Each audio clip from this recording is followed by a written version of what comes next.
Wow, NRB Chronicles. I never cease to be amazed at who comes around the corner all the time. And we're here with Gina Berkmeyer. Yes. And I saw the cover of her book, and I immediately went, oh, wow, I can hardly wait to talk to Gina. Because the name of this book is Generations Deep, Unmasking Inherited Dysfunction and Trauma, like all of us, to rewrite to rewrite our stories through faith and therapy, right? Yes. And so it sounds like there's a story there, Gina. Well, there really is. It's my family's story, and it starts with my great grandparents. So it goes all the way back to them coming over to this country, and then it comes forward through my grandparents and my mother and myself, and eventually talking about my father, and just the generational trauma and dysfunction that repeated from one generation to the next and to the next, and how I actually had the privilege of being a cycle breaker, but that took faith and therapy. And as a licensed therapist, I'm a trauma therapist, but I'm a faith informed trauma therapist. Recognizing the importance of both of those things is really important, and how the truth of how we're wired speaks to how God has designed us and created us for healing if we have the right guidance on the journey. That's really fun. I had an opportunity one time to do 100 interviews over a weekend at the American Association of Christian Counselors. And it was actually in this hotel. And as I was doing it, I was tasked to do all these interviews with all these counselors. And so I started praying, God, give me something that would be like, because I got to do all these interviews in such a short period of time. I want to get to something that's meaningful for the listeners and for everybody. And so he gave me this question that was pretty simple, but it's just so applicable to what you were saying. As he said, in 2 Corinthians chapter 1, it says, God, the God of all comfort, comforts us so that we can be a comfort to those, right? And I would just share that passage, right? And we can comfort others with the comfort we are comforted with. And I'd say, how does that play out in your life? And one after the other, after the other, after I did 100 interviews, right? Wow. And if they were, counseling people for suicide, guess what? They'd attempted suicide, yes. right? If they were counseling post-abortive women, they were post-abortive. If they were counseling whatever it was, right down to I had this psychiatrist, man. This guy had the goatee and a three-piece suit, and I was like, well, I'm going to try this question, God, but I don't think it's going to work. And he had been insane. And so, I mean, literally, like clinically in an institution, insane. And God had comforted him, and now he was there. So, and this, I love what you're saying because it's so helpful to know, right? Both that the stuff that's going on can be healed, right? You can be a Christian Absolutely. and live under all this bondage, but that isn't what God has in mind for That's you. Right. But it's going to take a decision to face the pain, but also to get help to do it, right? It will take help. And what's so important to recognize through how God has wired us is it isn't just this cognitive thing that we think about, right? Our brain has a top down, which is the youngest part of the brain, and then we have a bottom up, which is the oldest part of the brain. And often, because God in his infinite wisdom did not design us with a trauma box, so we don't have anywhere to store that in the brain. So it sort of just kind of bounces around looking for somewhere to go. And oftentimes it gets stored in parts of the body. So in order to get to that, we have to use that bottom up approach, right in line with how God has wired and designed us for healing and growth. So having faith informed therapists who understand the evidence based practices of what that looks like is critical to the journey so that your faith can stay intact and even be emboldened and grow through the process of your healing. Are you familiar with Dan Allender? Oh, very. Actually trained under Dan Allender. I did a training for advanced trauma certification with Dan Allender. Yes.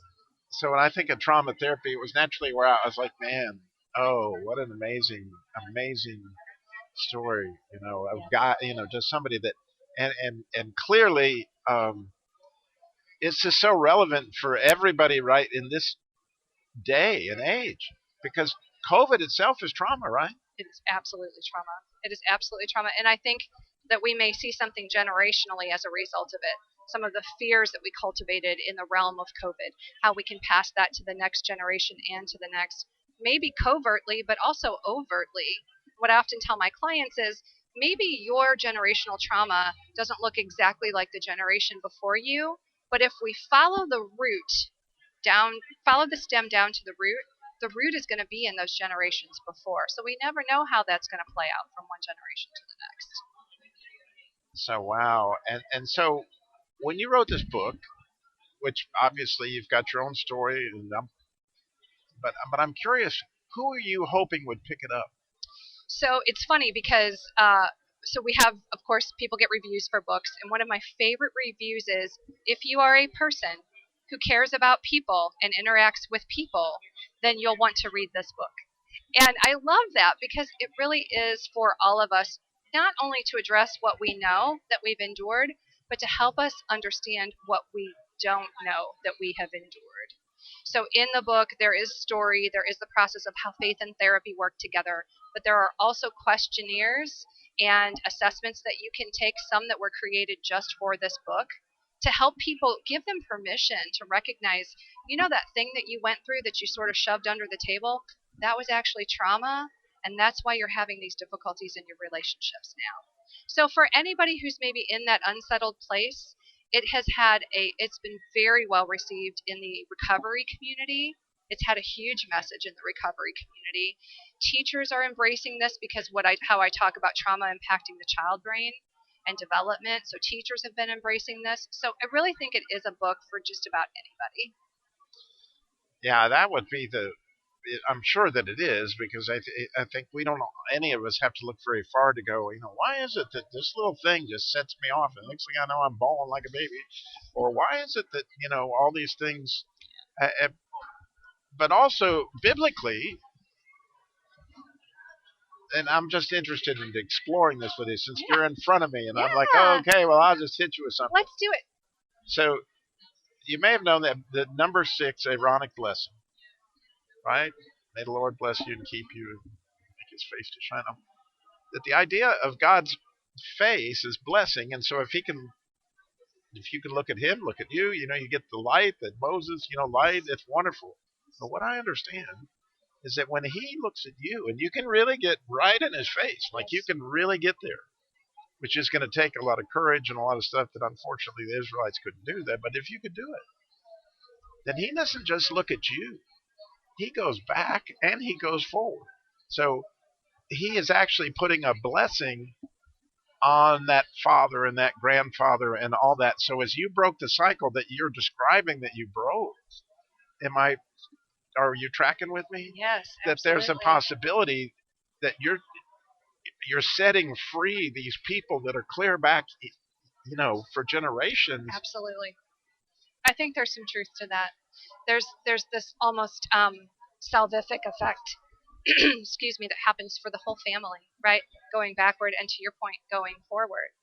But to what you said about looking on us and how we look upon him, do you know what the number one thing is that prevents us from allowing that is shame?